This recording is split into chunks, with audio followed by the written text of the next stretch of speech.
Voilà la Maroc avec sa benne d'origine. Et voilà le plateau alu du Navara. Est-ce que ça va s'adapter? Pas de blabla. Je passe directement à démonter la benne de la Maroc. Ensuite, je passe au feu derrière. J'essaye au maximum d'enlever de pièces dessus.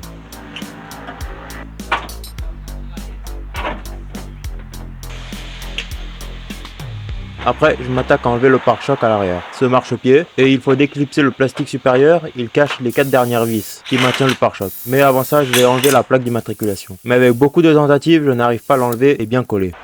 Je verrai plus tard. J'enlève la boule de l'attache remorque et je reprends ma tâche pour sortir le pare-choc arrière. Je le déclipse et je dévisse les 4 vis et je peux enfin sortir le pare-choc arrière.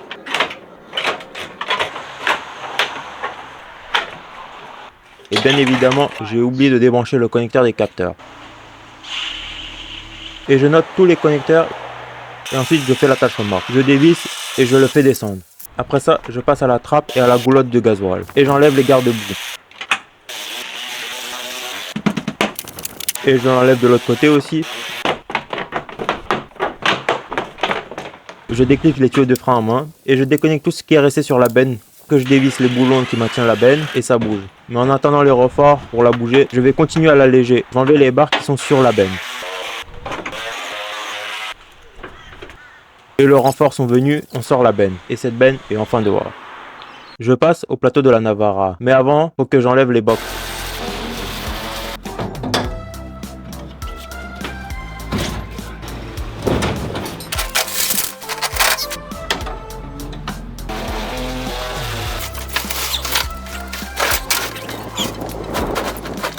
Les petites portières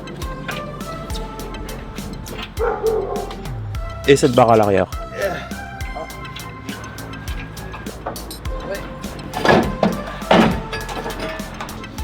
Voilà, il pleut. Ensuite, je déconnecte les feux LED gauche, après j'enlève le feu de plaque et le feu droit. Voilà. Et ensuite, je dévisse les boulons des points d'ancrage. Et je peux lever le plateau.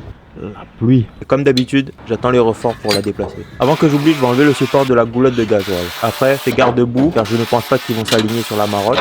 Et les renforts sont là pour bouger le plateau. Et le voilà positionné sur la Maroc. Et une fois on a vu ce qu'on a à modifier, on le met sur les petits plateaux pour faire les modifs. Mais avant ça, un bon coup de nettoyage. Et après ça, je sors la barre et s'ancre sur le châssis. De ce que j'ai vu là, c'est bon. Cette barre là, elle tombe sur ces points là. J'ai juste à modifier l'avant. Et ici là, il faut que je la recule d'un peu. Mais avant ça, ça va m'être plus facile à changer les tuyaux de la Maroc avec le Navara. Je remets la barre sur le châssis pour voir dans quel sens est le mieux positionné. Et une fois que je sais comment la mettre, je mesure, je signe et je perce. Je fais la même chose de l'autre côté. Et aussi quand je veux mettre la barre de fixation sur le plateau, je ne peux pas mettre de boulon à cause du stand où elle est. Donc je l'installe directement sur le châssis. Et le moment est venu de remettre le plateau sur le châssis. Et vu que j'avais pas le renfort ce jour-là, j'ai décidé de me débrouiller tout seul.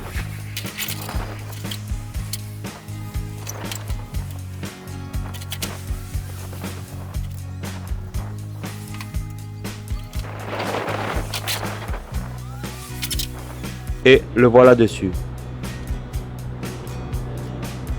Et je rajoute les boulons d'ancrage sur la barre arrière pour qu'ils soient en position.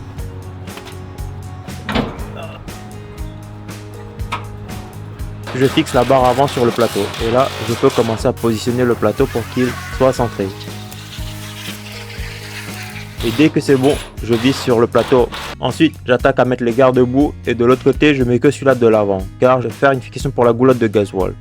Je découpe, je tords la pièce et je perce. Et je me fais mal aussi. Et je finis de percer et je coupe une dernière fois à la bonne dimension.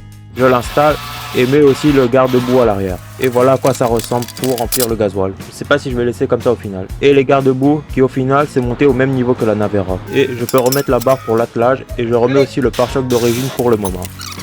Et j'enlève la plaque de la Navara et après qu'on a galéré à enlever la plaque de la Maroc qui était collée, j'enlève le support de plaque aussi. Là, on est en train de débattre de où mettre le support de plaque. Et après ça, moi je m'attaque à installer les adaptateurs de feu d'origine au feu LED. Et bien évidemment que ça marche pas. Je démonte les phares LED et j'essaie de voir si je peux monter les feux d'origine et trouver un point de fixation. Mais j'abandonne vite fait cette idée et à l'idée du pare-choc arrière aussi. Et je décide d'ouvrir le feu LED. Modifier le fil de connecteur de l'adaptateur. Et j'essaie de voir de quel fil fait quoi. Et je mets de l'ancien feu aussi. J'enlève les fils du connecteur. Et là, j'essaie de remettre chaque fil à son endroit. En mettant du feu d'origine. Et moment de vérité, tout fonctionne comme d'origine. Je remets ensuite le plastique du connecteur et mets tout à sa place. Je le connecte et test final. Et je le réinstalle et je n'ai pas filmé l'autre côté. Mais il fonctionne et pour les capteurs, je vais les mettre comme ça. Pendant que moi je mets du double face sur les supports de capteurs, l'autre perce le dernier emplacement du capteur et après je peux les coller et les positionner sur le plateau. Et on remet aussi la plaque d'immatriculation. Et à la fin, on remet aussi les box à outils sur le plateau. Et le fixe dessus, la barre à l'arrière et les petites portières dessus.